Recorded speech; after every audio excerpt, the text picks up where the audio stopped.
Welcome to a story told in the quiet hours. A tale not of triumphant heroes, but of tragic guardians, of choices made in shadowed halls that echo across time. It is a story woven from the threads of memory and regret, set against the backdrop of a timeless, celestial mechanism. Tonight, we drift into the dreamscape of Bloodborne, leaving the beastly clamor of Yharnam far below, to ascend a silent tower where a lone figure keeps her eternal vigil. Our focus rests upon Lady Maria of the Astral Clocktower and the profound burdens she carries. This is a narrative of lineage and loss, of a legacy written not in stone, but in blood and starlight.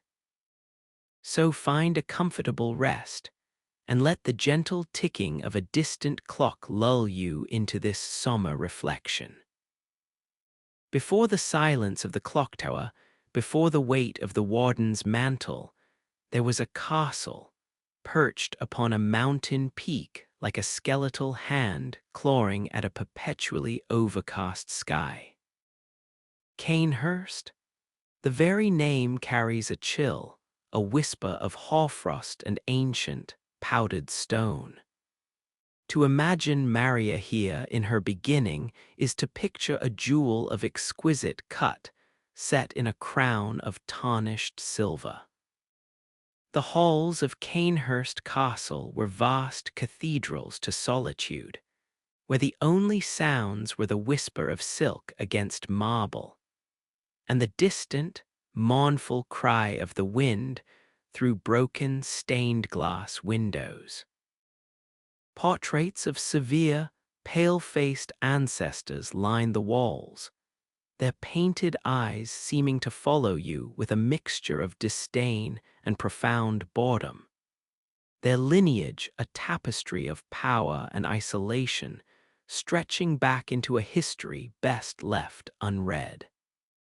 This was her inheritance, a name that commanded fear and respect, a vaulted bloodline that separated her from the common world as surely as the frozen moat separated the castle from the mainland. She was born to rule, to preside over this kingdom of ghosts and gilded sorrow, a princess in a court where the courtiers were portraits, and the minstrels were the sighing draughts in the hallways. But nobility in Cainhurst was a complex, double-edged heirloom. For intertwined with the aristocratic grace, woven into the very tapestries and the wine served in silver goblets, was another, darker heritage: the vile blood taint. It was not a vulgar corruption, not a festering wound one could see, but something far more insidious, a metaphysical alteration, a covenant with a power that was both magnificent and monstrous. It was the legacy of Annalise, the undying queen, a woman who was less a monarch and more a monument, an eternal, silent figure who consumed the blood of hunters to sustain her cursed immortality.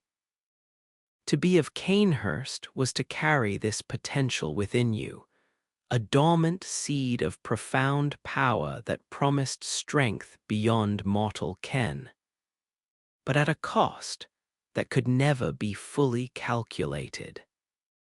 For a young Maria, this duality must have been the very air she breathed, the strict, cold etiquette of the court existing in a fragile, tense equilibrium, with the pulsating, visceral truth of the blood that sang in her own veins.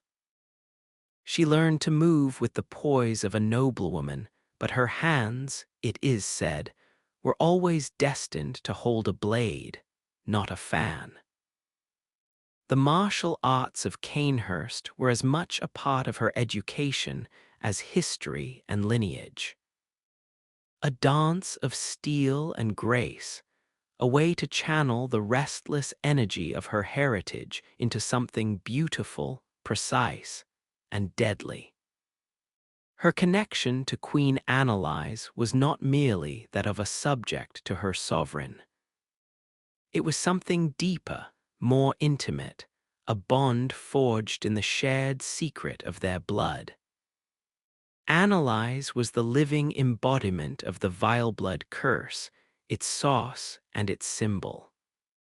To stand in her presence was to feel the weight of centuries, to gaze upon a beauty that was as chilling as the alpine winds that battered the castle walls. She was a lesson in permanence and in the terrible price of it.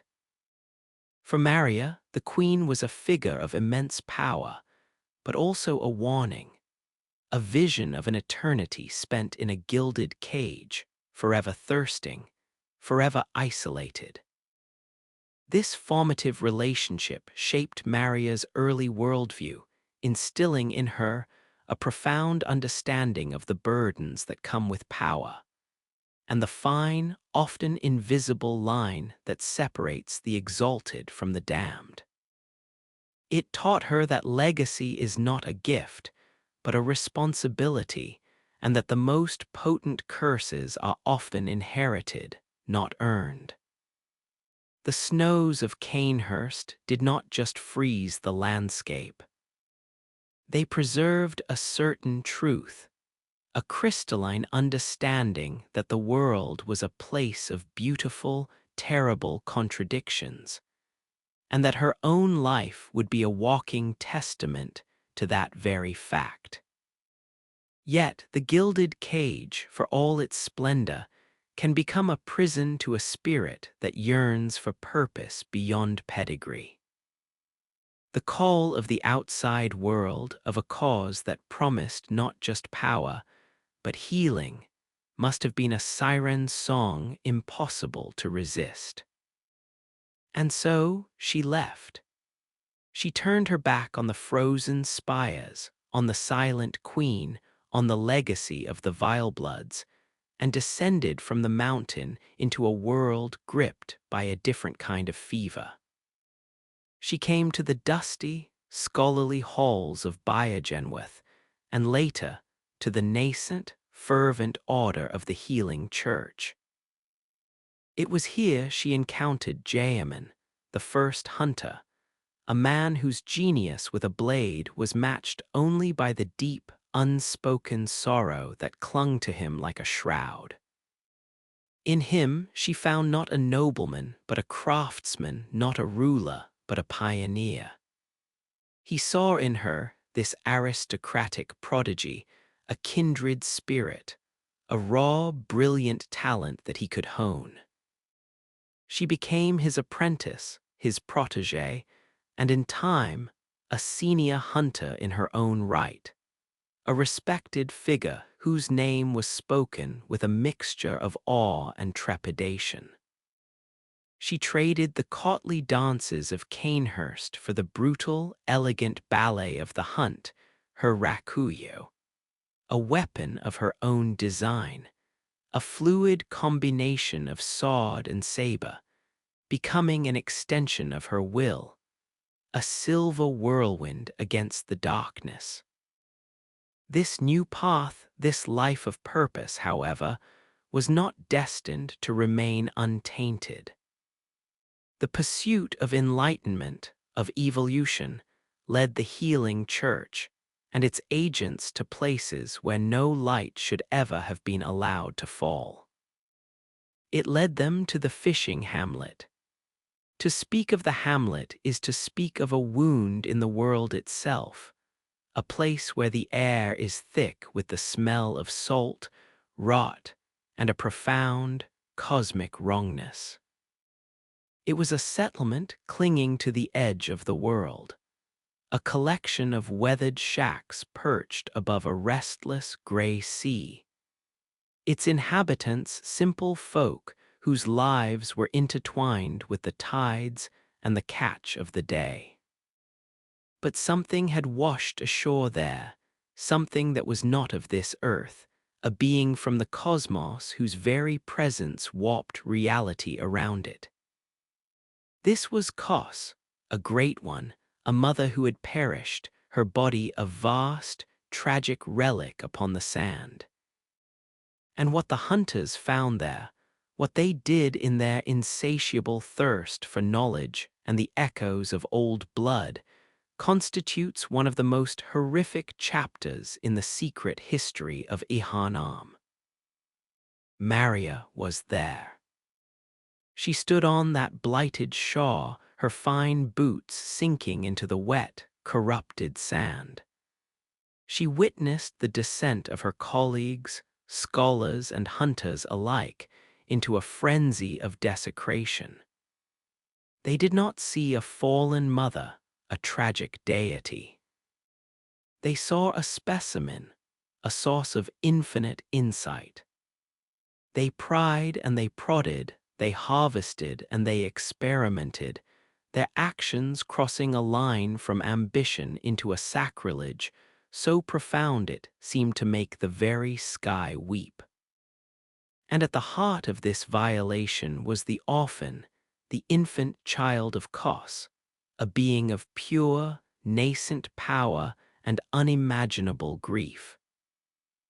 Maria's direct involvement in the fate of the orphan is a shadow that would stretch across the rest of her existence. Whether she held the blade herself or merely stood as a silent sentinel, a witness who did too little, too late, the guilt became hers to carry. It was a stain that no amount of holy water from the church could ever wash away, a transgression that seeped deep into her soul, poisoning the very ideal of healing and purpose she had come to champion. The scholarly call had led her not to enlightenment, but to a nightmare, and in the plaintive cries of the hamlet's mutated residents and the silent accusation of the dead mother, she saw the true cost of their ambition. The horror was not just in the act, but in the realization, the understanding that the beast they had come to hunt was, in that moment, themselves. The weight of that guilt is a geography all its own, a landscape of the soul more desolate than any frozen castle or blighted shore. For Maria, the return from the fishing hamlet was not a return at all. It was the beginning of a different kind of exile. The rakuyu, the beautiful, deadly companion that had danced in her hands, the embodiment of her skill and her new identity as a hunter, now felt like a lie in her grasp. It was a tool of that violence, a symbol of the path that had led to such profound transgression.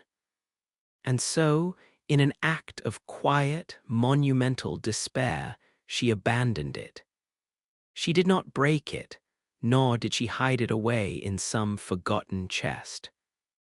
She cast it down a dark, deep well, a place where the waters were black and still, as if hoping the darkness would swallow not just the weapon, but the memory of the hands that wielded it. It was a renunciation of everything she had become, a physical severing from the life of a hunter. The art, the grace, the purpose, all of it was discarded, left to rust in the silence, a testament to a belief that some sins cannot be atoned for, only abandoned. And where does one go when one is fleeing from the world and from oneself? For Maria, the answer was the Astral Clocktower. It was not a refuge, but a prison of her own choosing, a fortress for her remorse.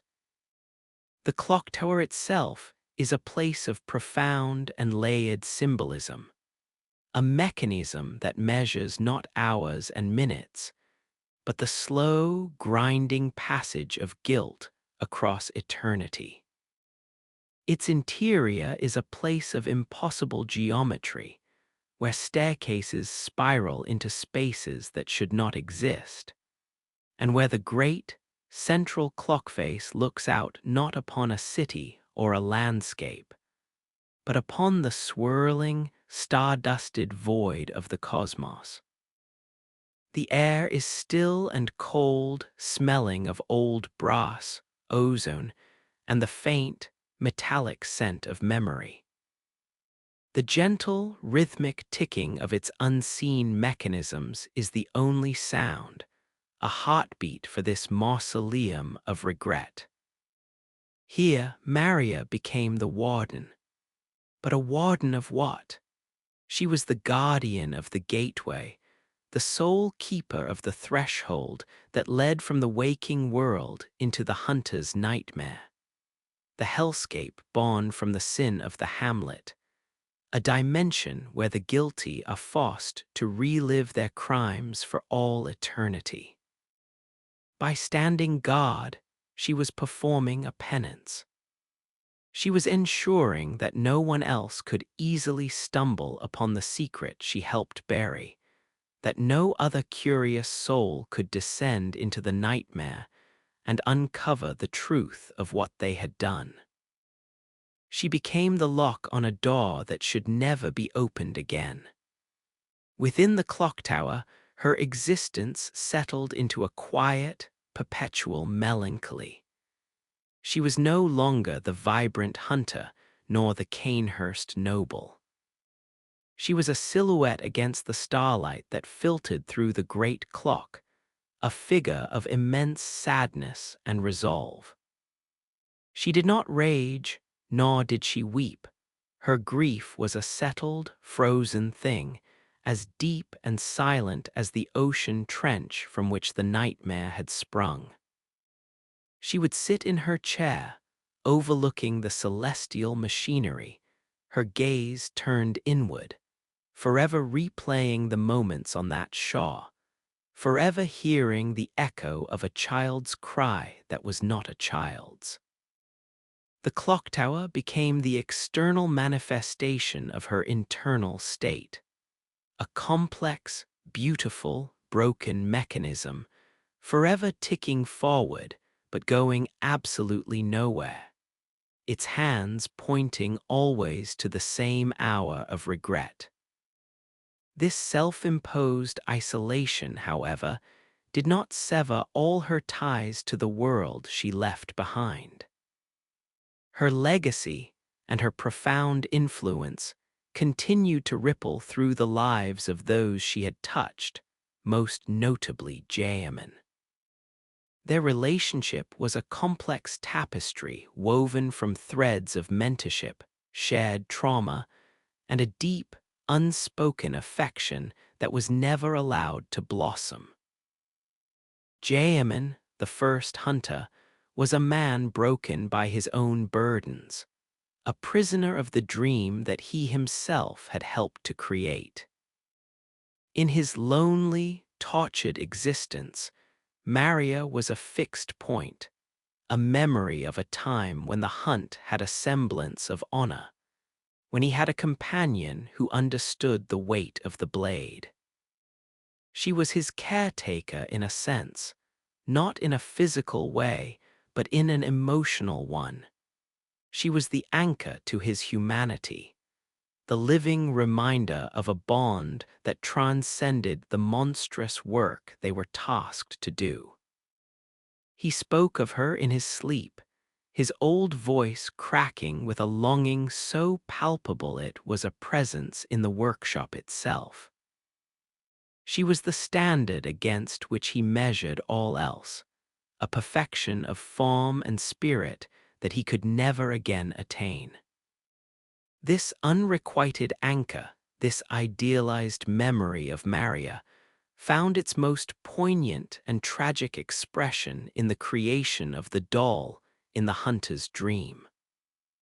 The doll is not a mere automaton. She is a vessel for Gehrman's profound grief and his desperate, lonely love.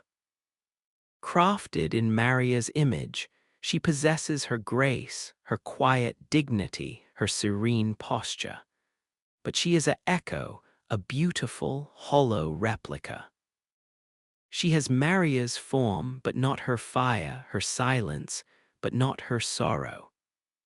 And yet, in a twist of cosmic irony, the doll developed an empathy, a gentle consciousness all her own. She offers comfort to the hunters who pass through the dream, a kindness that is entirely her own, yet born from the template of the woman Gehrman could not save and could not have. In this, Maria's influence became something ethereal and pervasive. She was a foundational figure, a cornerstone in the secret history of Yharnam's hunters. Her decision to abandon the hunt, her retreat into the clocktower, her very guilt.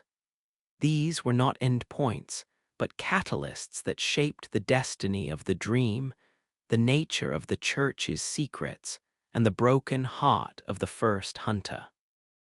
Her physical departure from the world was merely the beginning of her transformation into a legend, a ghost in the machine of Yharnam's fate, whose silent vigil in the stars above would cast a long, sorrowful shadow over the beast-ridden streets below.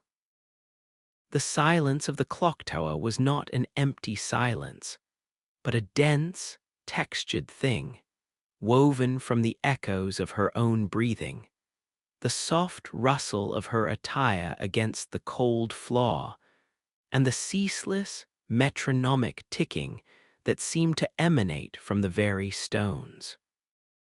In this self-made sepulchre, time lost its linear quality. A minute could feel like a century like a single, drawn-out sigh. She would often find herself standing before the great, central clock face, a colossal disk of polished brass and obsidian whose hands were fashioned from what appeared to be solidified moonlight. They did not point to numbers, but to intricate, swirling constellations etched into the clock's surface, maps of forgotten skies. Through its transparent center, the cosmos churned, a slow, silent whirlpool of indigo and violet, punctuated by the cold, distant fires of stars that had died eons before their light ever reached this lonely outpost. This was her only window, her only view, the infinite, indifferent universe. It was a humbling vista, a constant reminder that her guilt, so all-consuming to her, was but a whisper in the grand, silent narrative of the cosmos. Yet in its vastness, she found a strange, cold comfort. Her pain was not diminished, but it was contextualized, made part of a larger, more mysterious tapestry. Her days, if such a term could be applied to a timeless vigil, were spent in a state of heightened, melancholic awareness. Every corner of the clocktower held a memory, not of her own life, but of the collective sin it now guarded. The brass gears, some as large as mill wheels, others as small and intricate as a watchmaker's smallest cog, were not merely mechanical components. They were conduits. If she placed a hand upon their cool, smooth surfaces, she could feel it. A faint, psychic resonance, the ghost whisper of the nightmare that churned just beyond the final daw. It was a sensation like the lowest note of a cello, played in a distant room, a vibration that spoke of endless suffering, of a shore forever lashed by a polluted sea, of a child's cry that had become a fundamental law of a broken reality. She was the dam holding back this ocean of anguish, and the pressure of it was a constant, physical weight upon her spirit. She rarely slept, for sleep was merely a different gate into the realm of memory, and her memories were a landscape she walked while awake. When she did succumb to exhaustion, it was in a simple, high-backed chair positioned to face the cosmic clock face. There were no blankets, no pillows, only the unforgiving wood and the chill of the air. Her dreams were not her own. They were infiltrated by the phantoms of the hamlet. She would dream of the fisherfolk, not as the twisted, piscine abominations they became, but as they were. Simple men and women with faces weathered by salt and sun, mending their nets by the light of driftwood fires, their laughter a raw, honest sound against the crash of waves. Then the dream would curdle. The nets would become entrails, the fires would burn with a sickly green phosphorescence, and their laughter would twist into the guttural, bubbling shrieks of the things they were forced to become. She would wake with a start, her hand instinctively flying to her hip, reaching for a weapon that was no longer there, the phantom weight of the rakuyo a fresh ache in her palm. This absence of her blade was a wound that never healed. The art of the rakuyo was a language her body still spoke, a series of fluid motions and precise footfalls etched into her muscle memory. Sometimes, in the deepest quiet of the night watch, she would find herself falling into the opening stance of a long-forgotten kata, her body moving through the first, second, third positions before her mind caught up with the betrayal of her own flesh. She would halt, frozen mid-movement, a statue of regret. The elegance of the form felt like an obscenity here, in this place that commemorated a profound failure of grace. The dance of the hunt, which she had once perceived as a thing of terrible beauty, was now revealed to be the prelude to a massacre. Every parry, every dodge, every lethal, silver arc was just a step on the path that led to the evisceration of a god and the cursing of its child. Her rejection of the hunt was absolute, but it was not a cleansing. It was an amputation. She had cut away the part of herself that was capable of such violence, but the ghost of the limb remained, aching with a perpetual, phantom pain. This internal schism was the true core of her vigil. She was not merely guarding a secret. She was standing sentinel over the fracture within her own soul, ensuring that the two halves, the noble hunter and the penitent warden, would never again reconcile.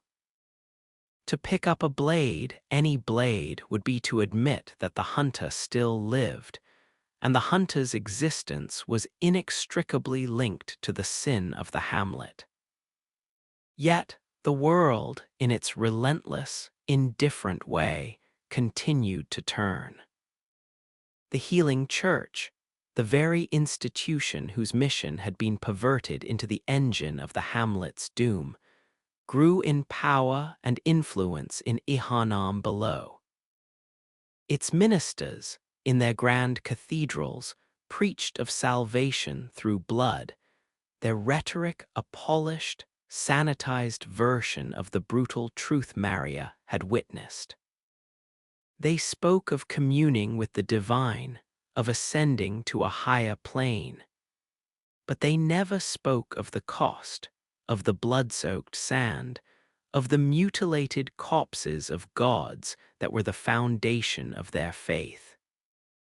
She could almost feel their arrogance rising through the very stones of the earth, a feverish energy that sought to pierce the heavens, unaware that the heavens were already watching and that their gaze was not benevolent. This disconnect between the sanitized doctrine of the Church and the visceral horror of its origins was a source of a quiet, simmering contempt within her. She had seen the truth behind the theology, and it was not a sublime communion. It was butchery dressed in the vestments of revelation.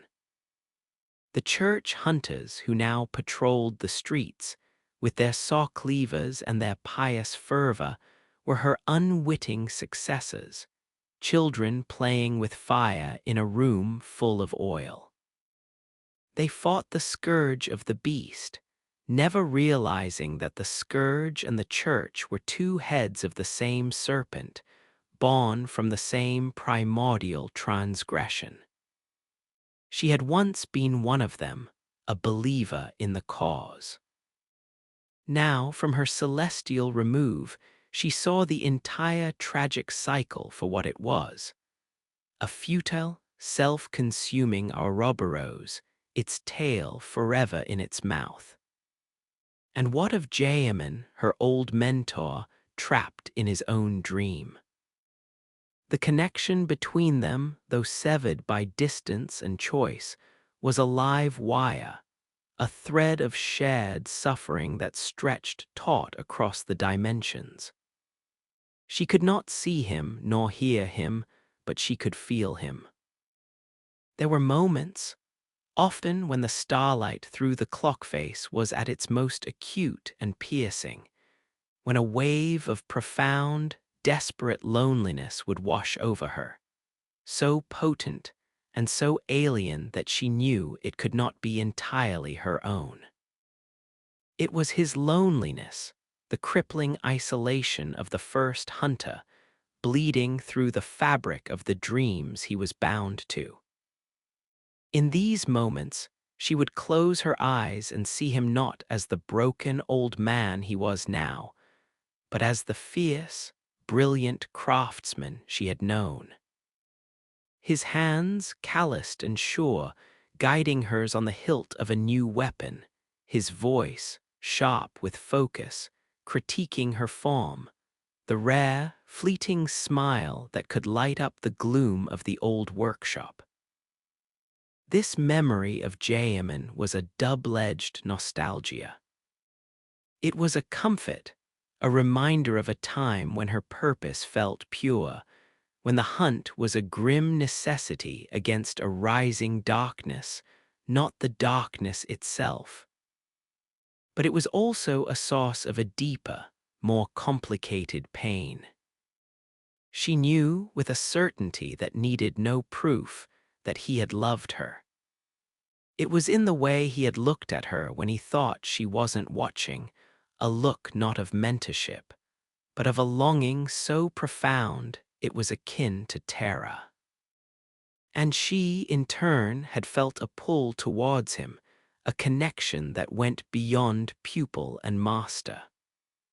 He was the first person who had seen her not as a Cainhurst vileblood, but as Maria, the hunter. He saw the potential in her hands, the fire in her spirit, and he had nurtured it. But the shadow of the hamlet fell between them long before she ever ascended to the clocktower. The shared horror of what they had witnessed, or what she had witnessed and he had condoned, created a chasm that neither could cross. Their relationship became a monument to what could never be, a beautiful, half-built bridge that ended abruptly over a fatal drop. The doll was the ultimate expression of this tragic impasse. Maria knew of its existence, such a potent act of creation, born from such potent grief, sent ripples through the subtle layers of the dreamlands. The knowledge was a cold stone in her heart. To be so loved, so idealized, that a man would sculpt a perfect, silent effigy of you, it was not flattering. It was a burial. The doll was her tombstone, a beautiful, motionless marker placed over the grave of the person she used to be. It was Gehrman's attempt to freeze her in a moment before the fall, to capture the apprentice, the prodigy, the unattainable ideal, and preserve her forever in the safety of a dream. But she was not that person anymore. The woman in the clock tower was someone else entirely, shaped and defined by the very guilt and knowledge that the doll, by its very nature, lacked. The doll could offer comfort. Maria could only offer a warning. The doll was a symbol of stasis. Maria was a creature of relentless, painful progression through the landscape of her own remorse. Thus, her vigil was not merely a watch against intruders. It was a continuous, active refusal. A refusal to be the hunter again. A refusal to be the memory that comforted Gehrman.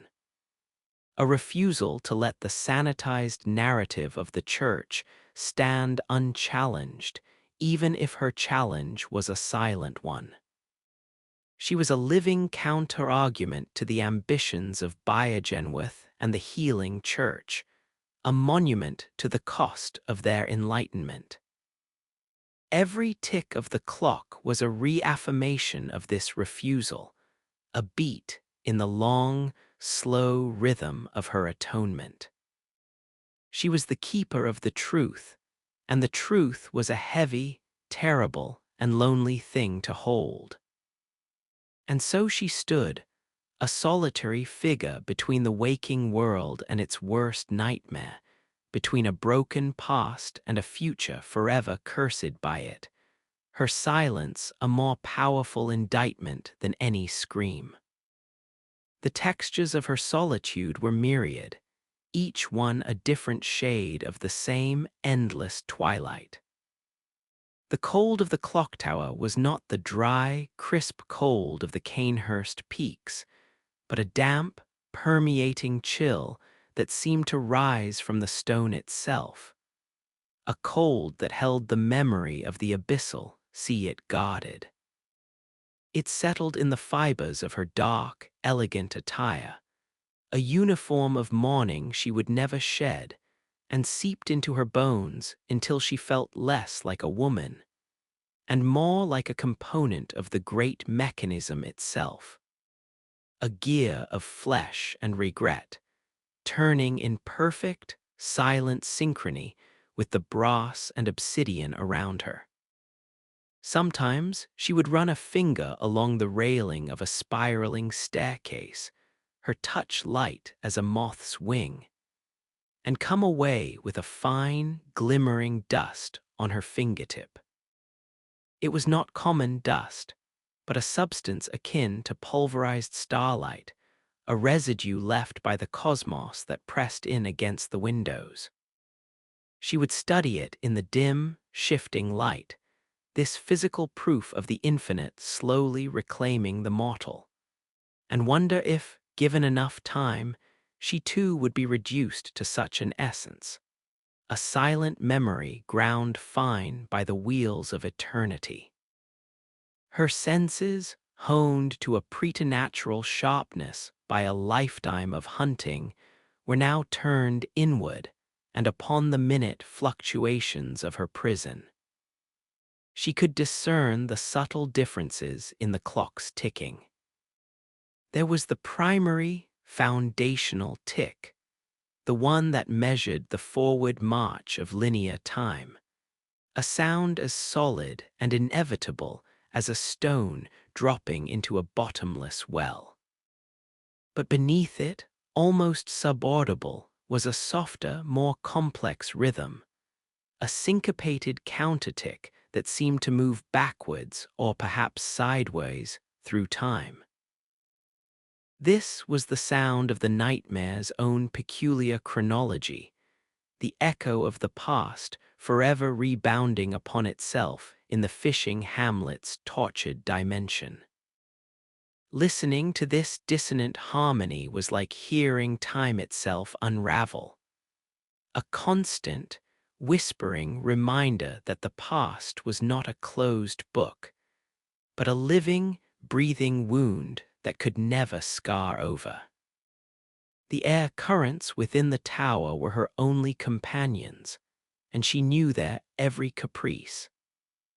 A certain draught that swept down from the highest gallery carried with it the faint, sweet and sour scent of luminescent fungi that grew in the cracks between stones that had never felt the sun.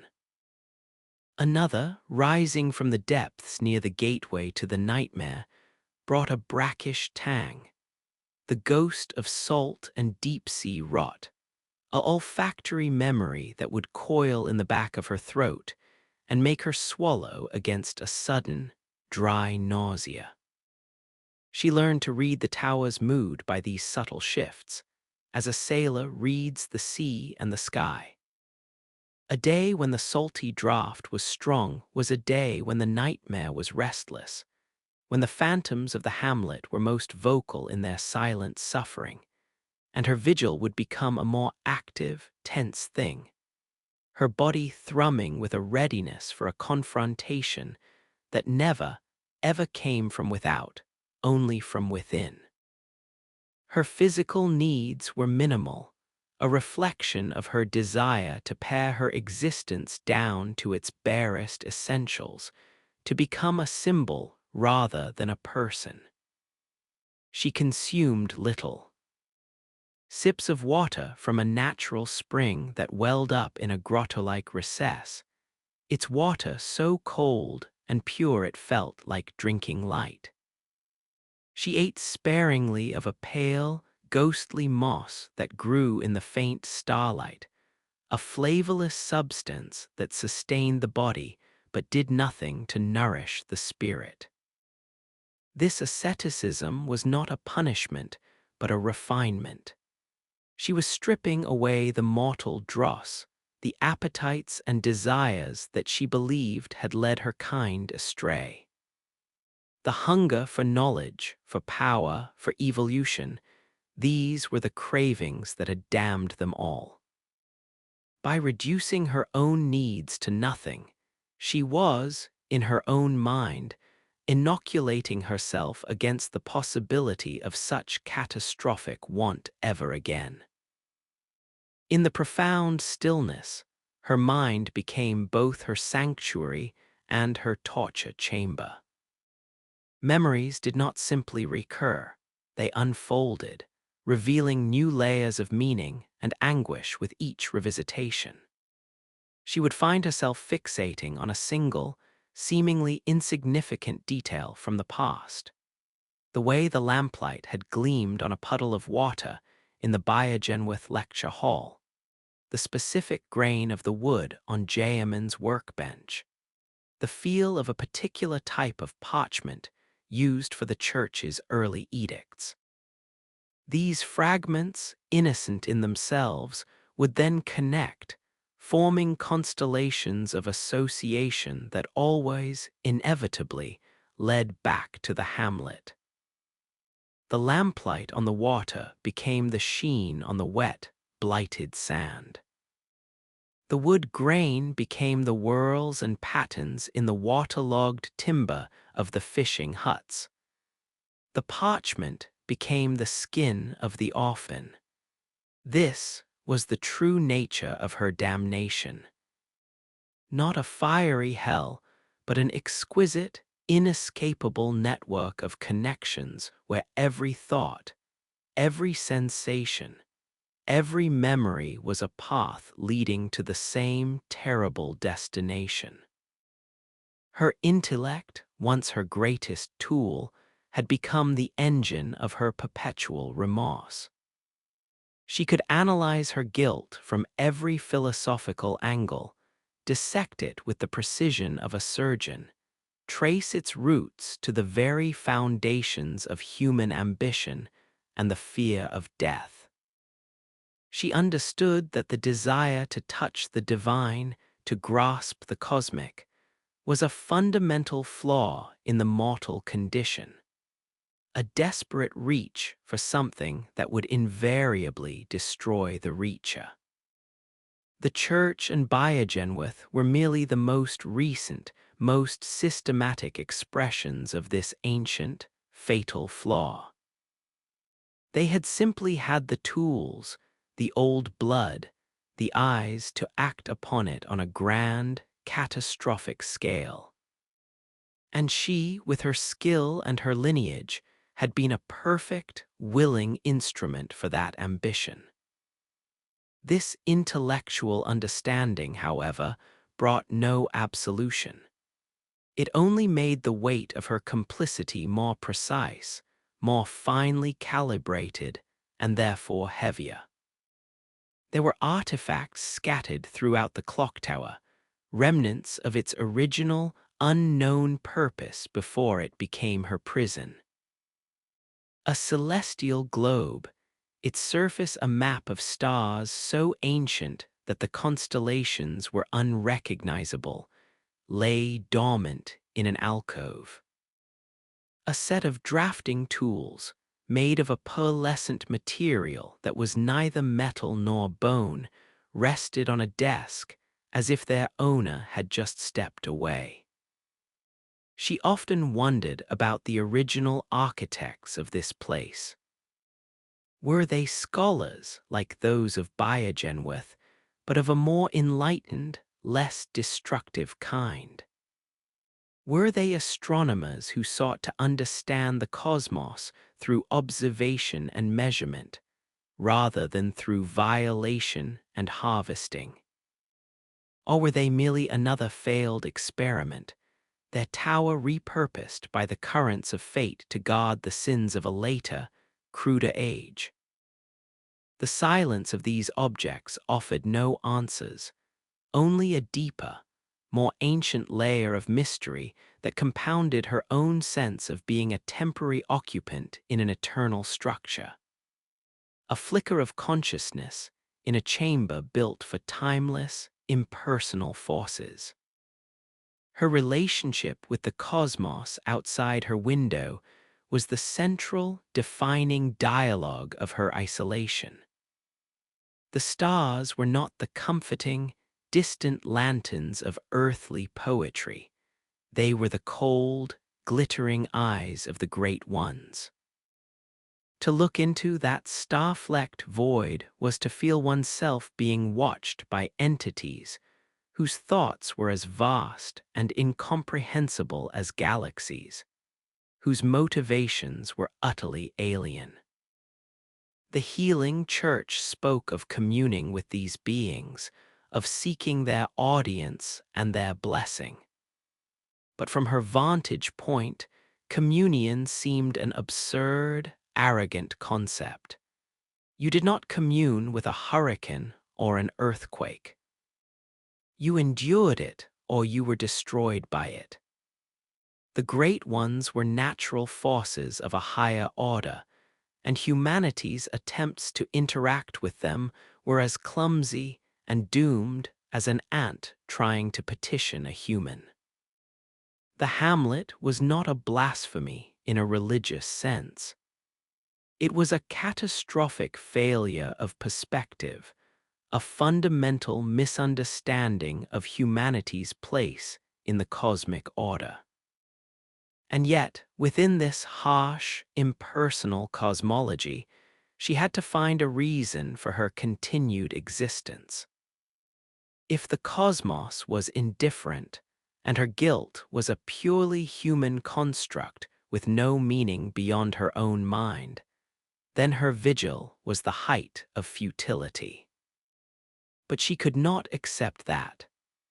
The very act of guarding the nightmare, of preventing others from repeating the same transgression, was an assertion of meaning. It was a statement that some lines once crossed must be made permanent boundaries. That some knowledge was too terrible to be held, and some doors too dangerous to be opened. In this, her existence became a philosophical argument against the central tenet of Biogenwith. That all knowledge, no matter the cost, was worth pursuing. She was the embodied counterthesis, that there is a wisdom in refusal, a strength in choosing ignorance when the alternative is damnation. This made her a heretic to the very ideals she once served, a guardian of a truth that must never be known. She was the silence that gave the lie to the church's hymns, the stillness that refuted their frantic search. And as she stood there, year after year, century after century, her resolve did not weaken, it petrified. It became a part of the tower's structure, as integral to its function as the largest driving gear. She was no longer just Maria of the Astral Clocktower. She was the Astral Clocktower, its conscience, its sorrow, and its unyielding, silent judgment upon the world below. The ticking was the sound of her unwavering will, the starlight her only communion, and the weight of the secret she kept the very gravity that held her soul in place, a fixed point in the turning universe, forever bound to the moment of her greatest failure. The slow erosion of her identity was a process more geological than human, a gradual weathering of the self by the constant, gentle abrasion of solitude and memory. The face she glimpsed occasionally in the dark, polished surface of a brass fixture was both familiar and alien. The sharp, elegant lines of her Cainhurst heritage were still there, the high cheekbones and the determined set of her jaw, but they seemed less like features of a living woman and more like the expertly carved details on a funerary effigy. Her eyes, once said to hold the fire of a prodigious talent, now held only a deep, still pool of reflected starlight, their vivacity replaced by a watchful, ancient calm. The vibrant color of her hair seemed to have leached away, not into gray, but into something softer, as if the constant exposure to the nebulous light of the cosmos had diluted its pigment, blending it into the twilight palette of the tower itself. She was becoming a portrait of herself, painted by the slow, patient hand of time upon the canvas of her own remorse. This transformation was not unwelcome. To shed the outer markers of the person she had been, the hunter, the noble, the apprentice, was to move closer to the essence of her purpose. She was the warden. The title was not a role she played, but a state of being she inhabited completely. It dictated the rhythm of her breathing, the cadence of her thoughts, the very posture of her body as she sat in her chair or stood at her post. Her senses, though turned inward, remained preternaturally alert to any disturbance in the delicate equilibrium she maintained. The clock tower was a nexus, a point of immense pressure where the waking world, the dreamlands, and the specific, tortured reality of the hunter's nightmare pressed against one another. A ripple in one could cause a tremor in all. She had learned to feel these tremors long before any physical sign manifested. They began as a subtle tightening in the air, a change in its electrical charge that made the fine hairs on her arms stand on end. The primary tick of the clock would develop a faint, almost imperceptible echo, as if another, ghostly mechanism had fallen into step beside it. The brackish draft from the lower levels would sometimes carry, beneath its signature scent of salt and decay, a new, alarming note. The coppery tang of fresh blood, or the ozone-sharp smell of a hunter's arcane tools. These were the signs that someone, somewhere, was drawing close. A hunter of singular skill and determination, guided by fate or foolish curiosity, was navigating the labyrinthine secrets of the church and the nightmare, approaching the threshold she guarded. On these rare occasions, a different kind of energy would flow through her. It was not the eager, lethal focus of the hunt, but a cold, solemn readiness. The phantom ache in her palm where the rakuyo should be would intensify, a persistent, mournful throb. It was not a call to arms, but a reminder of the oath she had taken when she cast the blade away. She would rise from her chair, her movements fluid and silent, and move to a specific vantage point that overlooked the antechamber before the final gateway. She would not draw a weapon, for she had none.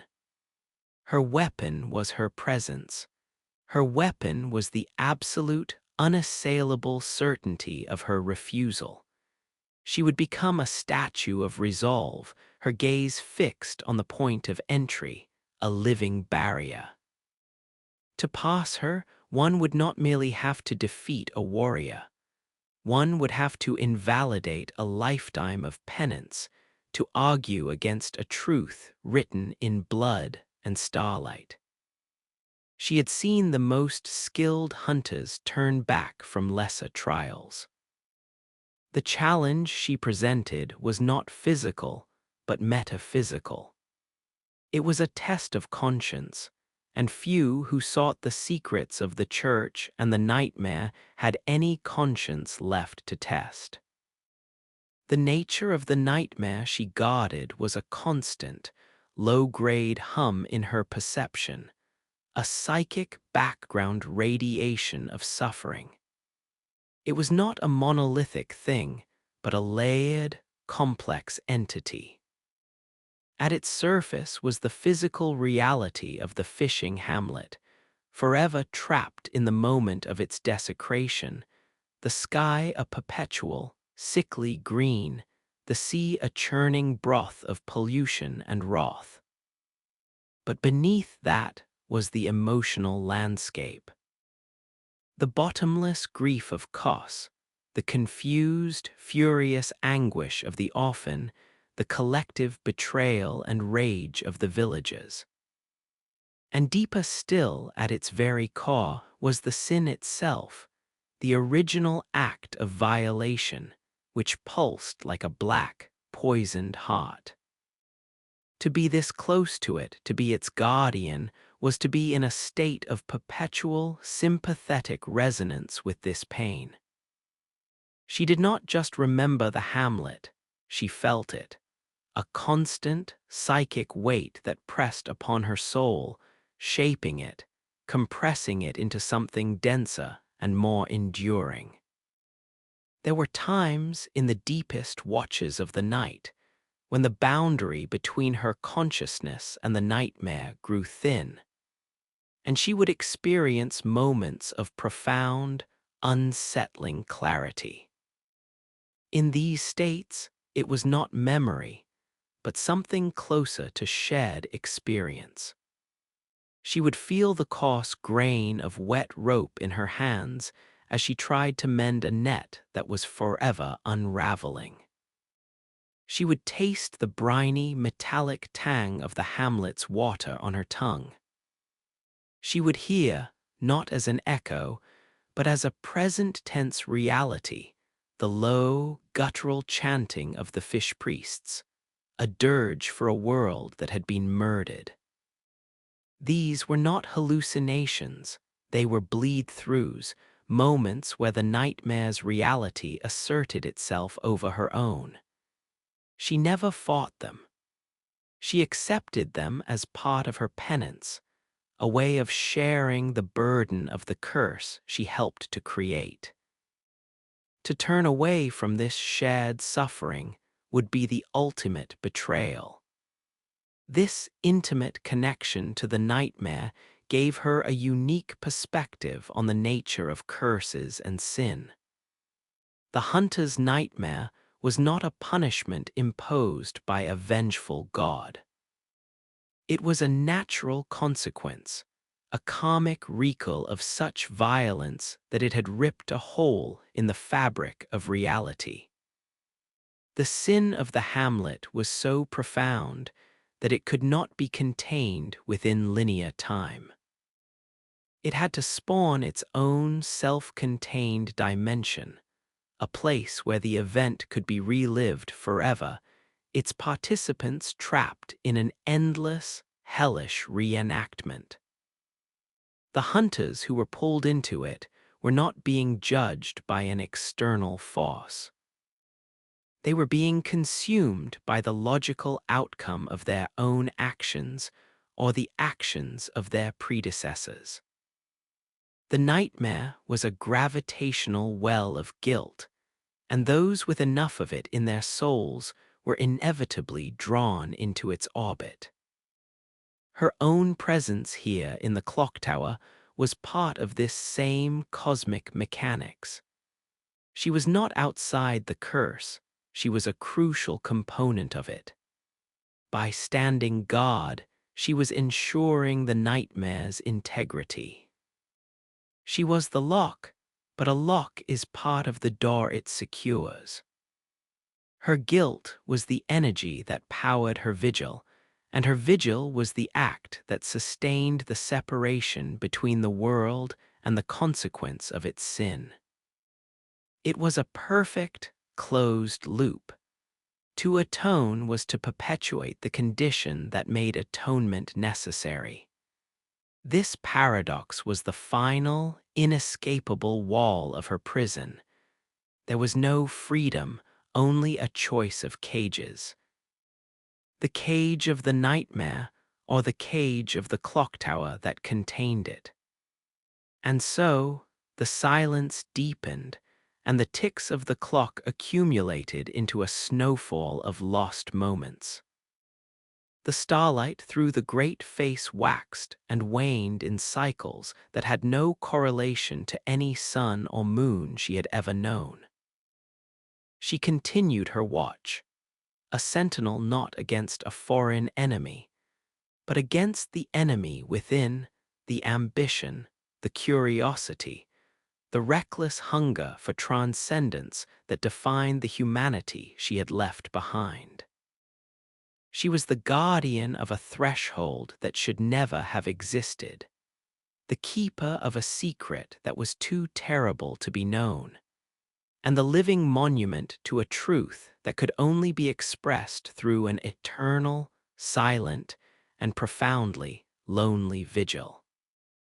The cosmos turned, indifferent, outside her window, and within, the delicate, tragic mechanism of guilt and guardianship ticked on, its rhythm the only music in a world gone quiet with regret. The very dust that settled upon the ledges and gears of the clock tower began to feel like a part of her, a fine, gray skin over the world and over her soul. It was the sediment of elapsed time, each particle a crystallized moment of her watch, and she would sometimes watch it drift in the beams of starlight, these tiny, dancing galaxies of her own enduring stillness. The initial sharp pangs of guilt, the stabbing recollections that had once stolen her breath, had long since subsided. They had not vanished, but rather they had undergone a metamorphosis. The acute pain had cooled and compressed, layer upon layer, into a single, dense core of acceptance that resided where her heart had once beat with mortal fervor. This core was not numb. It was acutely sensitive, a flawless diamond of remorse that refracted every glimmer of starlight, every tick of the clock, into a spectrum of quiet sorrow. It was a sorrow that had become comfortable, a familiar garment worn so long it had fused with the skin. Her dreams, when they came, evolved in their torment. They were no longer simple replays of the Hamlet's horror. Now they were philosophical nightmares, landscapes of metaphor and dreadful implication. She would dream of the Astral Clocktower itself, but in the dream she was not its warden. She was a tiny figure, no larger than a moth, crawling across the immense face of the clock. The constellations etched there were not static maps, but living, breathing things, the eyes of the great ones, and they watched her slow, futile progress with a terrifying, impersonal interest. She would struggle to move the hands, which were now mountains of polished bone, trying to turn them back to a time before the sin. But her strength was nothing against their cosmic inertia. The ticking in these dreams was deafening, a physical pressure that threatened to shatter her tiny, dream self into motes of dust. She would wake not with a start, but with a slow, weary return to consciousness, the immense, metaphorical weight of the dream clinging to her, heavier than any physical burden. The silence of the tower was now a language she could speak fluently. She understood the subtle difference between the silence of an empty hour and the silence of a moment when the nightmare's anguish briefly stilled, a fragile, precious quiet that felt like a blessing. She could hear the silence that lived between the ticks of the clock, a void so profound it seemed to swallow sound before it could be born.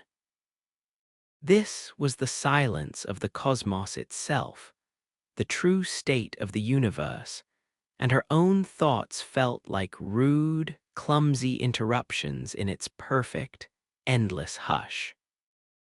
She learned to still her own mind, to match its rhythm to this greater silence, until sometimes, for a few fleeting seconds, there was no distinction between Maria, the clock tower, and the star-dusted void outside. In these moments, she achieved a kind of peace, not the absence of pain, but a unity with the source of all things, where her individual guilt was dissolved into the vast, impersonal tapestry of existence. It was a peace that felt holy, and yet it was always shattered by the next, inevitable tick, pulling her back into the linear flow of time and the specific, unyielding reality of her duty. She began to perceive the passage of time not as a river, but as a spiral.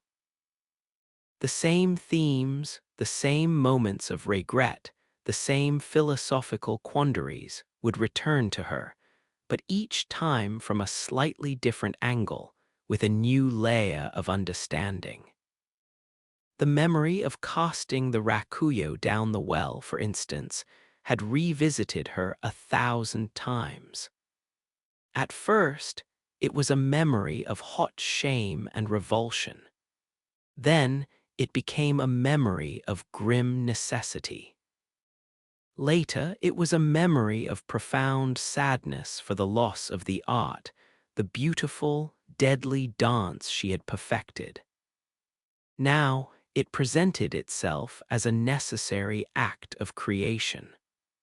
By discarding the hunter, she had created the warden. By renouncing violence, she had embraced a different kind of strength. The act was not one of destruction, but of transformation. This spiral of understanding offered no forgiveness, but it offered depth. It made the prison of her past not a static cell, but a complex, ever-deepening labyrinth whose walls were inscribed with the slow, accumulating wisdom of regret. Her body, though sustained by the ghost moss and starlit water, was not immune to the passage of this spiraling time. There was no decay, no weakening of the flesh in the conventional sense. Instead, a strange permanence settled upon her. A small white scar on her hand from a long-ago training session with Gehrman, a nick from a poorly parried strike, remained, a fossil of her mortal life.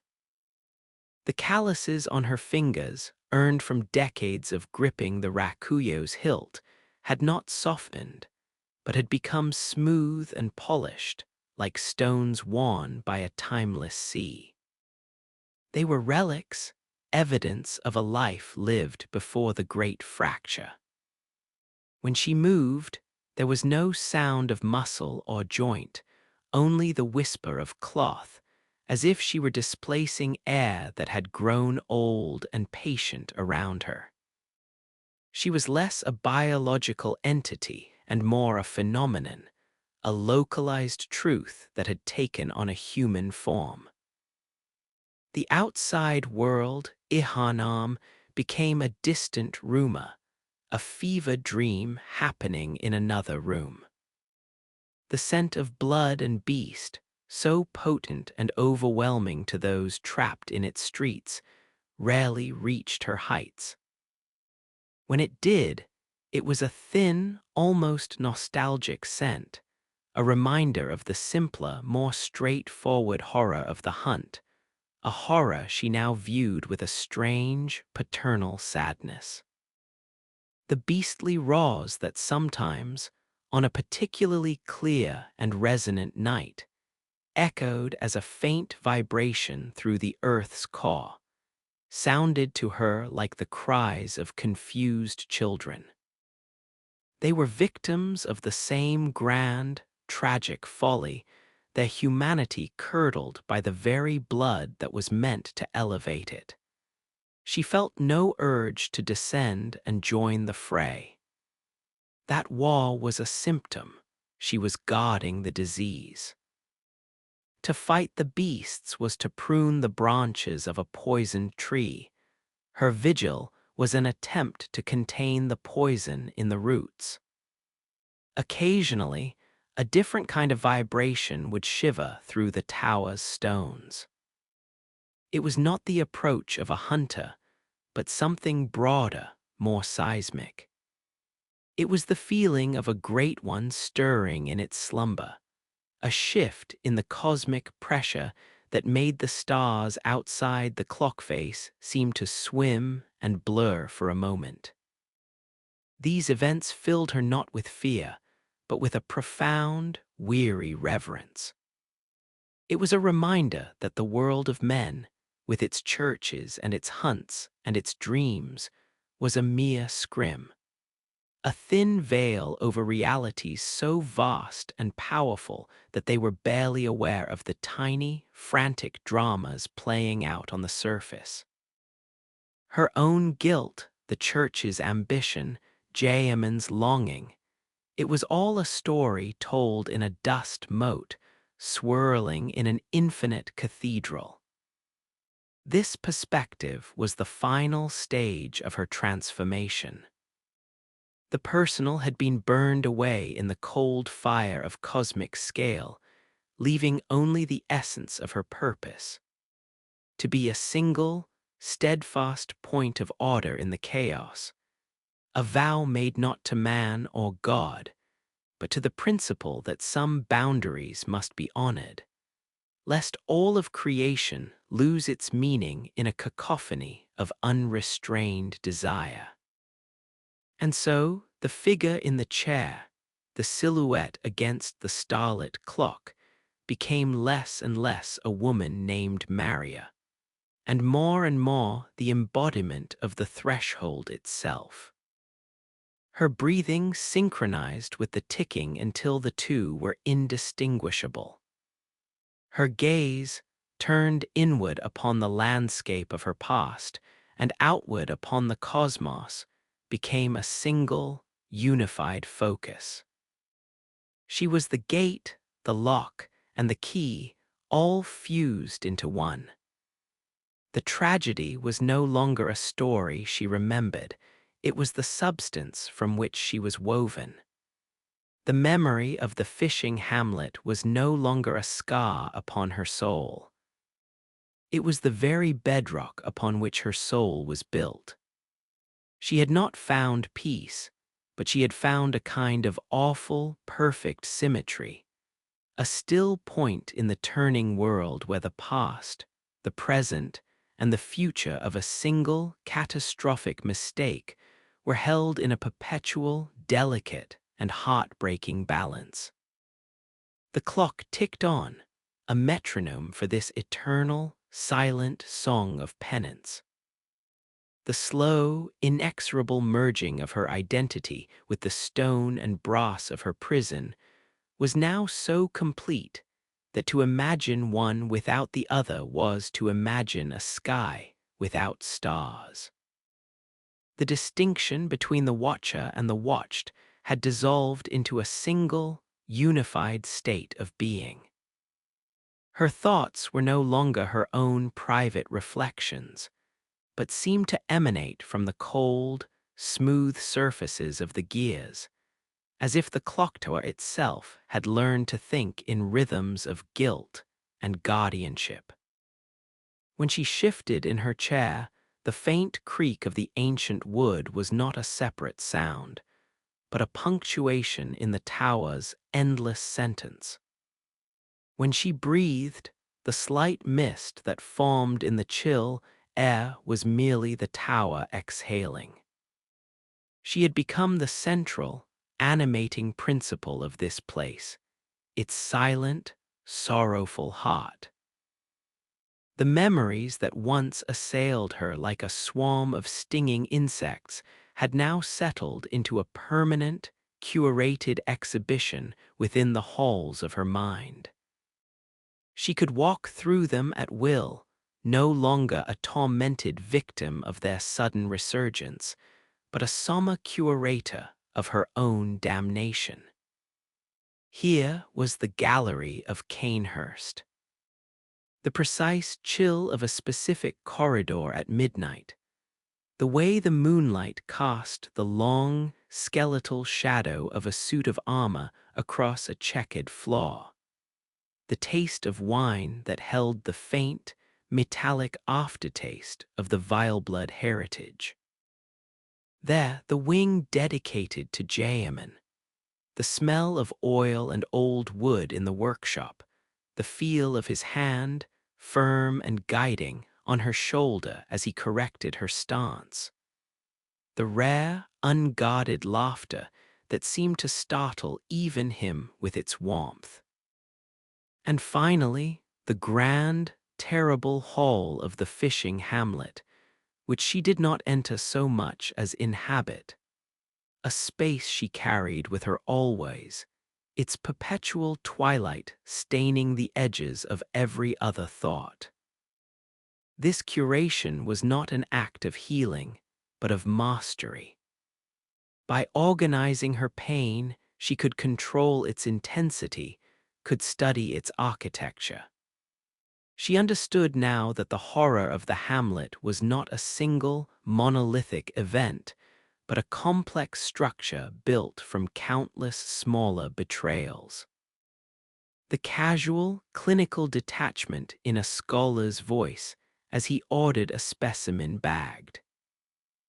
The way a hunter's boot crunched not on sand, but on a scattered pile of peculiar, opalescent shells that had washed ashore with the corpse of the god.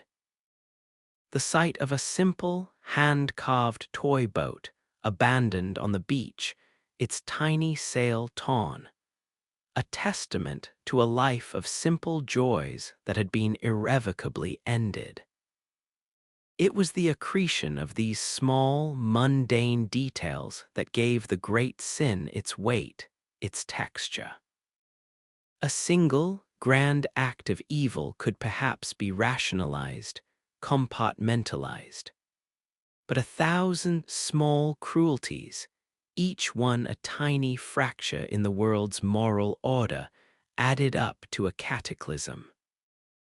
Her penance, then, was to hold the memory of each one of those fractures, to feel their cumulative pressure every second of every day, to ensure that their totality was never, ever forgotten. Her physical form continued its quiet rebellion against the laws of mortal decay. It was not immortality, not as the Queen of Cainhurst understood it, a perpetual, thirsty clinging to existence. This was something else, a gradual sublimation from flesh into something more akin to concept. The texture of her skin had taken on the cool, smooth quality of the polished obsidian that adorned the clock face. Her hair, when it caught the starlight, seemed not to reflect it, but to absorb it, holding the faint glow within its strands like water held in a sponge. She required neither food nor water now. She was sustained by the act of vigilance itself, drawing sustenance from the sheer, unwavering focus of her will. To move was to see a statue glide, an illusion of motion granted to something that had achieved a state of perfect, sorrowful rest. The world beyond the clocktower's cosmic window continued its own slow, tragic unraveling. She could feel the cycles of the hunt down in Yharnam, a periodic fever that spiked and broke like a sickened heartbeat. Each cycle felt weaker, more desperate than the last, the fervor of the healing church giving way to the mindless, bestial hunger of a populace devouring itself. The echoes of their prayers had long since ceased to reach her. All that rose now were the howls, the snarls, the sound of a civilization consuming its own tail. It was the sound of an experiment reaching its terminal conclusion, a proof of the hypothesis she had long since accepted. That the pursuit of godhood through blood was not an ascent, but a descent into a more primitive, more violent state of being. The beasts were not a deviation from the path, they were the path's final destination. And through it all, the connection to Gehrman remained, a thin, taut wire of shared sorrow strung between two different dimensions of dream. His presence in the hunter's dream was a constant, low ache in a part of her consciousness she could not locate, a phantom limb of a shared life.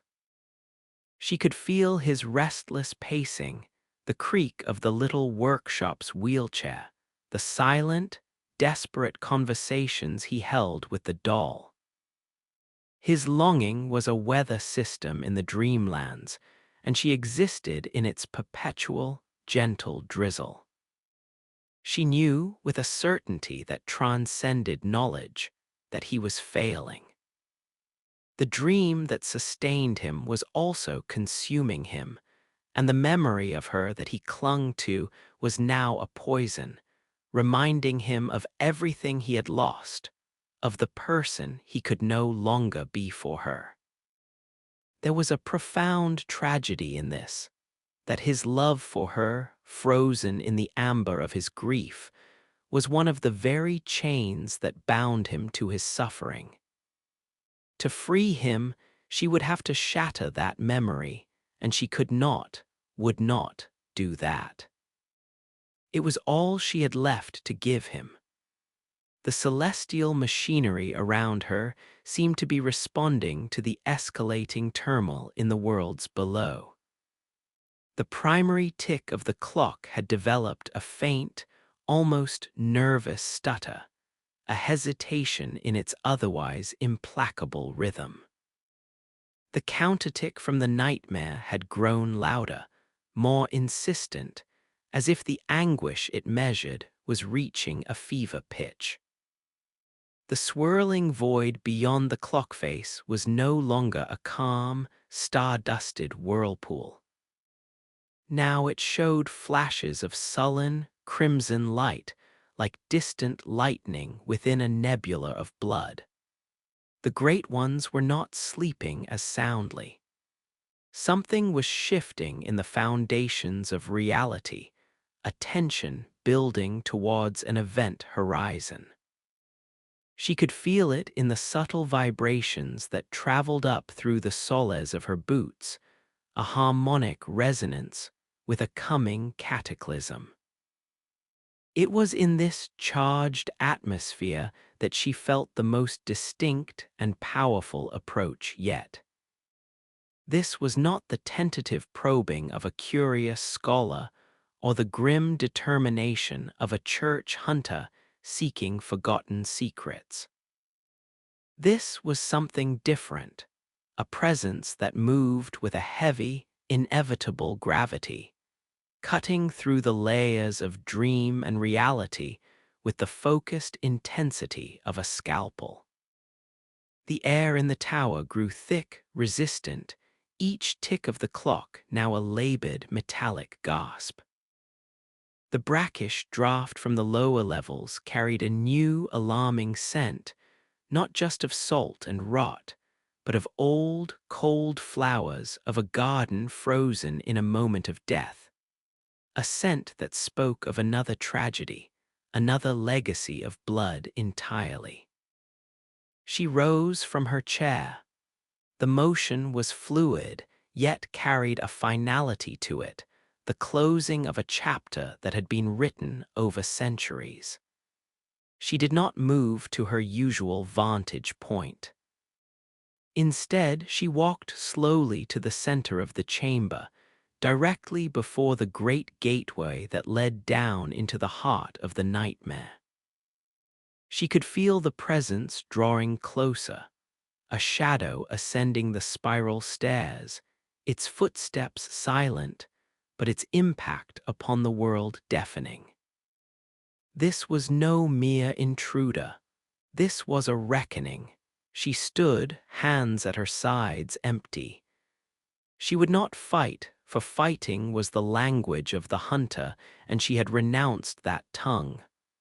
But she would stand.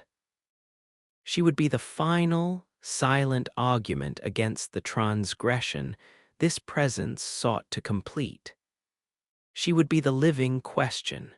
Is the truth you seek worth the hell you will unleash? The air crackled with nascent power. The stars outside the clock face flared, their cold light throwing her elongated shadow against the far wall, a stark, black silhouette against the swirling cosmos. The ticking of the clock seemed to hold its breath. The moment stretched, thin and taut as a wire, poised on the edge of a blade. The silence in the tower was no longer empty. It was full, pregnant with the weight of centuries of guilt, with the echo of a dead god's grief, and with the silent, steadfast resolve of a warden who had become the very threshold she was sworn to protect. The final footstep fell silent just beyond the archway. The presence was here. The air itself seemed to part, not with a sound, but with a subtraction of it, as the figure stepped into the chamber. He was not what she had expected, not a hulking brute clad in the Gothic plate of the church, nor a frenzied scholar robed in tatters. He moved with a weary, relentless grace, his form clad in the practical, travel-stained leather of a foreigner, a wanderer. His face was obscured by a wide-brimmed hat, shadowed and unreadable, but the set of his shoulders spoke of a burden that was both recent and ancient, a weight carried across countless nights and countless deaths.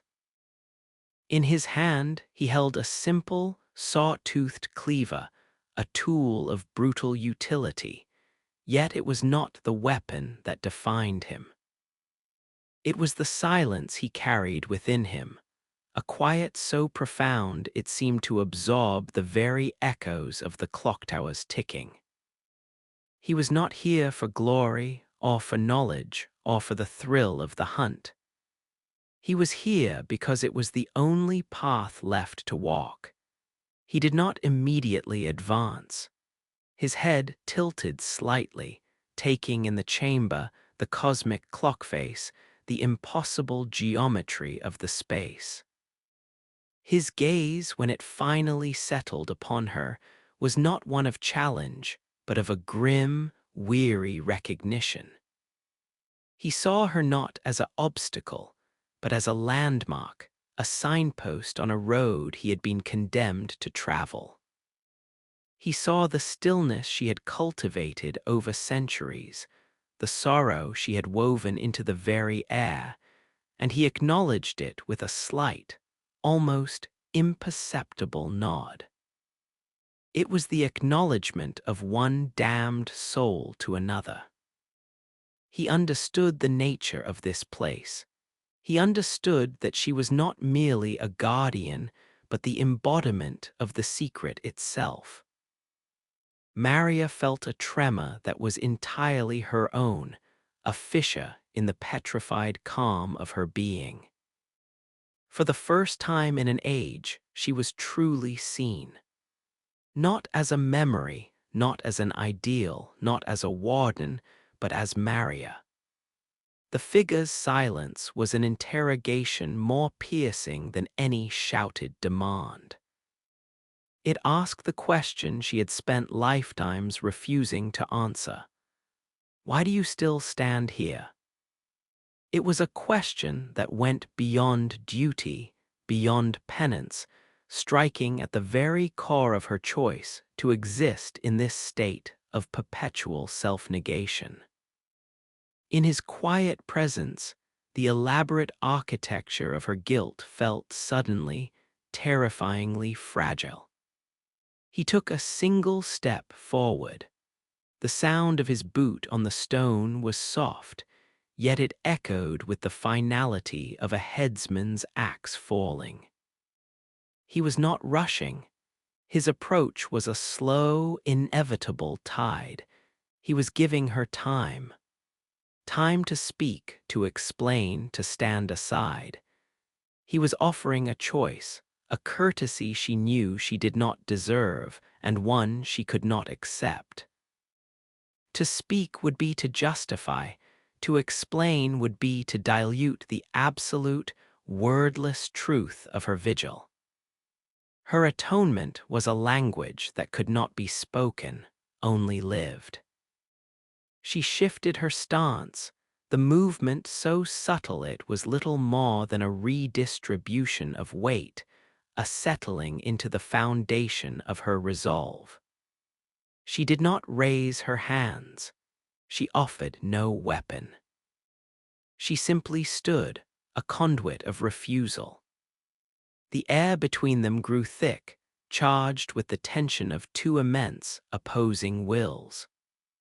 The clock's ticking, which had hesitated, now returned, but its rhythm was altered, syncopated, a frantic, arrhythmic pulse that mirrored the sudden, painful beating of her own, long-dormant heart.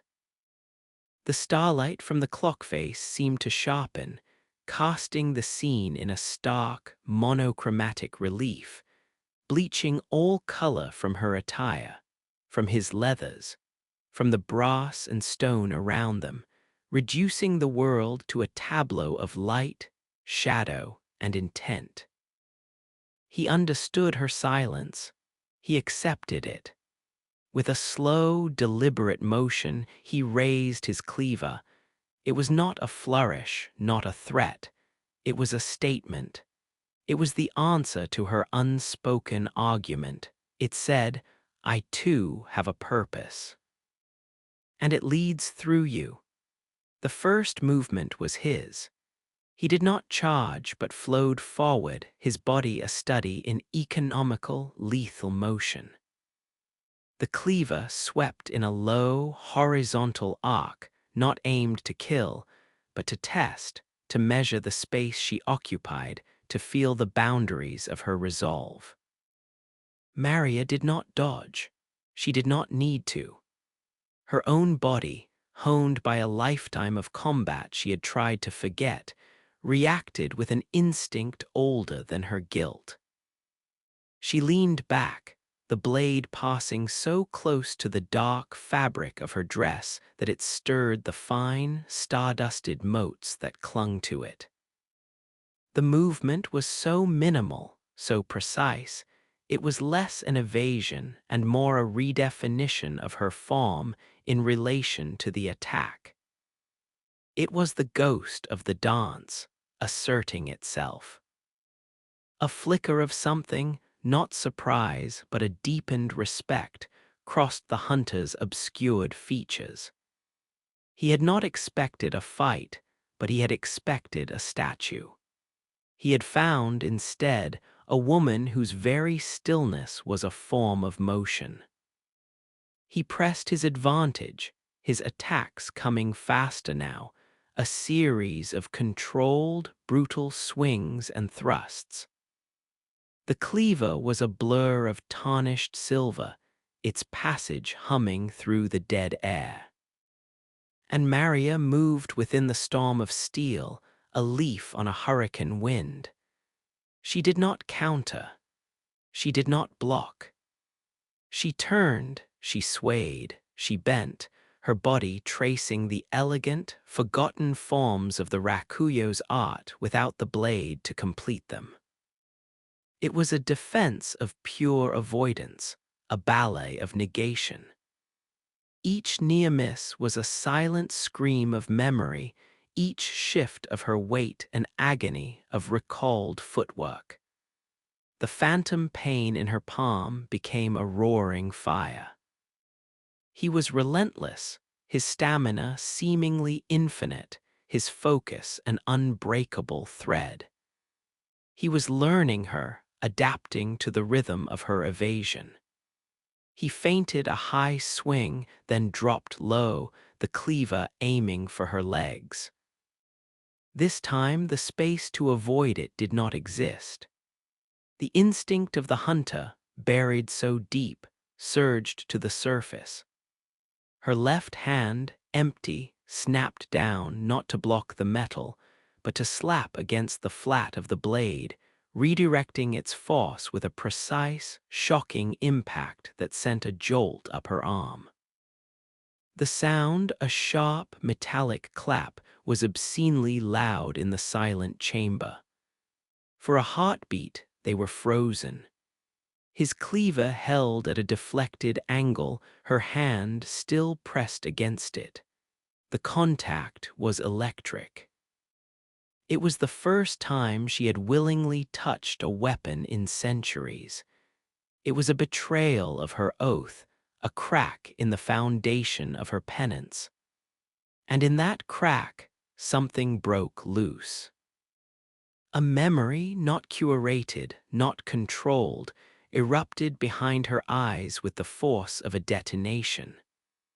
Not of the Hamlet, but of the moment after. She stood again in the old workshop, the scent of blood and sawdust thick in her nostrils. Gehrman was before her, his face a mask of grim necessity. They must be silenced, Maria, all of them. The secret dies with the Hamlet. And her own voice hollow, defeated. There has been enough death. The argument that followed was a whirlwind of anguish and duty, a chasm opening between them that would never close. The guilt was not just for the sin, but for the refusal to compound it. For standing against her mentor, her anchor, in its aftermath. The hunter saw the flicker of anguish in her eyes, the momentary fracture in her perfect composure. He used it. With a powerful twist of his wrist, he wrenched his cleaver free and followed with a swift, close-range kick that caught her in the midsection. It was not a powerful blow, but it was perfectly placed, designed not to injure, but to break her balance, her poise. She staggered back, a single, graceless step, her heel scraping against the stone. The sound was a desecration. A low, shuddering breath escaped her lips, the first sound she had made in living memory. It was not a word, but a sigh of pure, unadulterated pain, the pain of a fortress wall finally cracking. The hunter did not press the attack. He stood his ground, his weapon held ready, his silence more accusing than ever. He had not come to defeat a warrior, he had come to break a vow. And he was succeeding. Slowly, tremblingly, Maria straightened. The elegant, mournful warden was gone. In her place was something older, fiercer, and infinitely more dangerous. The centuries of repressed skill, the buried artistry of the hunt, the raw power of the Vileblood lineage, all of it, held in check by a thread of will that was now fraying to nothing. Her eyes, which had held only reflected starlight, now glowed with an internal crimson fire. The air around her began to shimmer, not with heat, but with a palpable aura of power, a psychic pressure that made the very light in the room bend and waver. She did not speak. She simply lifted her empty hand, her fingers curling as if around a familiar, absent hilt. And from nothing, from the sheer, concentrated force of her will and her memory, a blade of pure, incandescent blood erupted into being. It was not a solid weapon, but a flowing, semi-coherent arc of crimson energy, humming with a low, visceral thrum. It was the rakuyo, not as it was, but as she remembered it in her soul, not a tool of steel, but an expression of her very lifeblood given form. To draw it was to admit that the hunter had never died. It was to confess that her penance had been a lie, a performance for an audience of one, and that audience was now gone. The hunter took a step back, his posture shifting from relentless advance to cautious defense. He recognized the shift. The test was over. The reckoning had truly begun. The silent argument had failed. Now there was only the language they both understood, the oldest language in the world, written in blood and pain. Maria's form seemed to blur. The elegant, minimal evasions were gone, replaced by the full, terrifying spectacle of her art. She became a whirlwind of crimson, the blood blade an extension of her wrath and her sorrow. She closed the distance between them in an instant, her attack a fluid, devastating series of slashes, each one trailing ethereal afterimages of gore. The hunter met her, his cleaver a solid, pragmatic counterpoint to her phantasmal elegance. The sound was no longer the clean ring of steel, but a wet, tearing noise, a sound of ripping flesh and splashing vitals, even though no blood was shed. It was the sound of the nightmare itself given voice. They moved across the chamber, their battle a stark, beautiful, and horrifying contrast to the silent, cosmic backdrop. He was the unyielding earth, she was the raging, bloody sea. He parried a flurry of her strikes, the impacts jarring his arm, but his footing never faltered. He was a rock against which centuries of guilt were now breaking. She was a storm that had been building for just as long. A slash from her blood blade caught his shoulder not deeply, but the wound sizzled and smoked, the metaphysical energy searing the flesh beneath the leather. He grunted, a low, pained sound, the first he had made. He responded not with greater speed, but with a change in tactic. He began to use the environment, leading her around the central mechanism, using the massive, slowly turning gears as cover, breaking the rhythm of her assault. He was no longer trying to overpower her. He was trying to outlast her, to let the furious, desperate energy of her resurgence burn itself out. He knew that such a summoning, a weapon forged from memory and pain, could not be sustained forever. He was waiting for the moment of exhaustion, for the collapse that must inevitably follow the shattering of a vow so long upheld. Maria knew it, too. The crimson blade in her hand flickered, its form becoming less distinct. Each parry from his cleaver sent a shock of psychic feedback through her, a reminder that this power was a violation of her very being. She was fighting not just him, but herself. Every elegant spin, every lethal thrust, was a betrayal that echoed in the hollow chambers of her soul. She could feel the phantom Rakuyo in the well, calling to its true master, mocking this pale, bloody imitation. She could feel the eyes of the Hamlets dead upon her, not accusing her of the past sin, but of this present one, the sin of taking up the mantle of the hunter once more. Her attacks became more frantic, less precise. The beautiful dance devolved into a desperate, flailing rage. She was not just trying to stop him now, she was trying to annihilate the part of herself that had answered his challenge. The hunter saw the opening.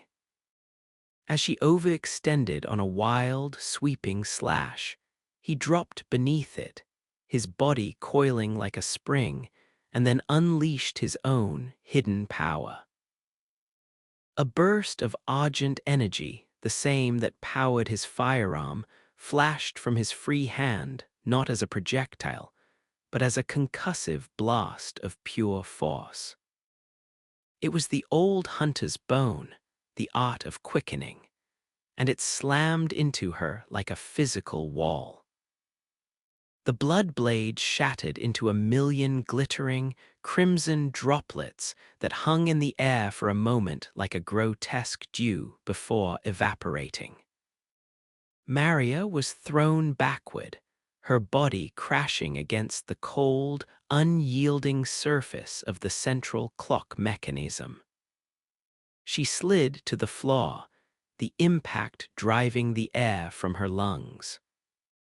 The fiery light in her eyes guttered and died, leaving only the vast, empty exhaustion of centuries returned in a single, crushing moment. She lay there, broken not by his blade, but by the collapse of the identity she had built to contain her pain. The warden was gone. The hunter was gone. All that was left was Maria, a woman defeated by the truth she had tried to outrun. The cold of the brass against her back was a final, intimate shock, a kiss of absolute reality after the searing phantom pain of the blood blade. She did not struggle to rise. The will for it was ash in her mouth. Her body felt impossibly heavy, as if the accumulated weight of every silent hour of her vigil had chosen this moment to settle into her bones, fusing her to the floor. She could only lie there, her breath coming in shallow, ragged pulls, each one a small agony that spoke of lungs long unused to such exertion, to such raw, undiluted emotion. The elegant coil of her hair had come partially undone, strands of it lying across her face like cracks in porcelain, and she did not have the strength to brush them away. Above her, the cosmic clock face continued its slow, indifferent turn. The constellations etched upon it, the lodestone star, the unseen assassin, the mother's grief, seemed to mock her with their permanence. They were stories written in fire and void, tragedies on a scale that made her own seem quaint, a single, sad note in a symphony of cosmic anguish. Yet, in this moment of utter defeat, their vastness was not a comfort, but a confirmation of her final, devastating irrelevance. She had built a fortress of guilt and called it a purpose, but it had been a sandcastle against the tide of a truth far greater than her own sin.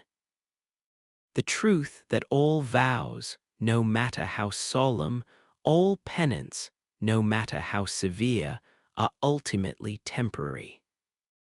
They are stories told by mortals to give shape to the formless dark, and every story must eventually end. The hunter stood over her, his cleaver held loosely at his side. He was not poised for a killing blow. He was simply waiting, his breathing steady, his form a dark silhouette against the swirling starlight. The silence between them was different now. The tension of opposing wills had dissipated, leaving only a hollow, shared understanding. He had not come to kill a monster or a legend. He had come to walk a path, and she had been a gate upon it. He had not broken the gate out of malice, but out of necessity, and in doing so, he had shown her that the gate itself was an illusion, a structure she had maintained through sheer, unsustainable force of will. The lock was picked, the way was open. Her purpose was fulfilled by its own negation. A strange clarity descended upon her, cold and sharp as a shard of ice. The memory of the blood blade, the visceral feel of its power, the way it had sung in her hand, it had been a relapse, a fevered dream of her former self. But it had also been a confession. In that moment of ultimate weakness, she had revealed the core truth she had spent centuries burying. The hunter was still there. The skill, the power, the deadly grace, they had not been annihilated by her remorse, only suppressed. Her vigil had not been an act of purification, but of imprisonment. She had not been guarding the world from the nightmare. She had been guarding the nightmare from herself, from the part of her that still knew how to hold a blade, that still remembered the intoxicating dance of combat. She had been her own jailer, and the hunter, this silent, relentless foreigner, had been the key. She turned her head, a slow, ponderous effort to look past him, towards the archway that led downward into the heart of the clock tower, to the final door she had sworn to protect. The air around it seemed to shimmer with a new, eager malevolence, as if the nightmare, sensing the fall of its warden, was stirring with a fresh and hungry awareness. The brackish draught that wafted from it was stronger now, carrying not just the smell of salt and decay, but a new, psychic resonance. The plaintive, lonely cry of the orphan, a sound that was not a sound, but a vibration in the soul. He would go there now. He would descend into the heart of the curse, and he would face the consequence of the sin she had helped to commit. He would complete the journey she had abandoned. And she found, to her utter astonishment, that she felt no urge to stop him. The compulsion that had defined her for so long was simply gone. It had not been wrested from her. It had evaporated like mist under a morning sun she had not seen in centuries. The burden was not lifted, it could never be lifted, but its nature had changed. It was no longer a weight she had to actively carry. It was a scar, a permanent alteration of her being. The guilt was not absolved, but it was, finally, integrated. It was a part of her history, not the totality of her present. The hunter took a step away from her, then another, his boots making soft, definitive sounds on the stone. He was turning his back on her. It was the ultimate dismissal, and it was the only mercy he could offer. He was acknowledging that the fight was over, that the obstacle was past, that she was no longer relevant to the path ahead. He was leaving her to the silence she had chosen, a silence that was now empty of purpose, a hollowed-out shell. As his form disappeared into the gloom of the descending staircase, the last of the tension bled from Maria's body. The immense, petrified core of acceptance within her cracked, and what flowed out was not a new pain, but a vast, quiet, and overwhelming exhaustion. It was the weariness of a watchman relieved of a post he never asked for, the fatigue of a soldier after a war that had already been lost before the first shot was fired. She let her head fall back against the cold brass of the clock mechanism, her gaze drifting upward through the transparent face to the stars beyond. They were the same stars that had witnessed her ascent to this tower, the same cold, glittering eyes that had watched her centuries of solitude. But they looked different now. They were no longer accusers, nor were they comforts. They were simply there, beautiful, terrible, and indifferent. Their light was a fact, not a judgment. And in that simple, unadorned fact, she found a fragment of something she had not felt since she was a young woman in Cainhurst, looking out at the snow-blanketed mountains. A sense of possibility. It was a terrifying feeling, a yawning chasm of uncertainty. What did one do when the penance was over, when the vigil was done? When the story you had told yourself about who you were had reached its final, unchangeable page, she did not know. The question was too immense, too frightening to contemplate. So she did not try. She simply lay there, breathing in the scent of ozone and old metal, listening to the steady, rhythmic ticking of the clock. The sound was no longer a metronome for her remorse, but merely the sound of a machine doing what it was built to do. The harmony was gone, the dissonance resolved into a single, plain note. The great, celestial mechanism turned, its gears engaging with a soft, final click, moving into a new alignment she could not see, marking a new hour in a chronicle she was no longer a part of. The silence that remained was not the silence of a tomb, but the silence of a page waiting for a new sentence to be written. A quiet full of a terrible, nascent, and utterly unknown peace.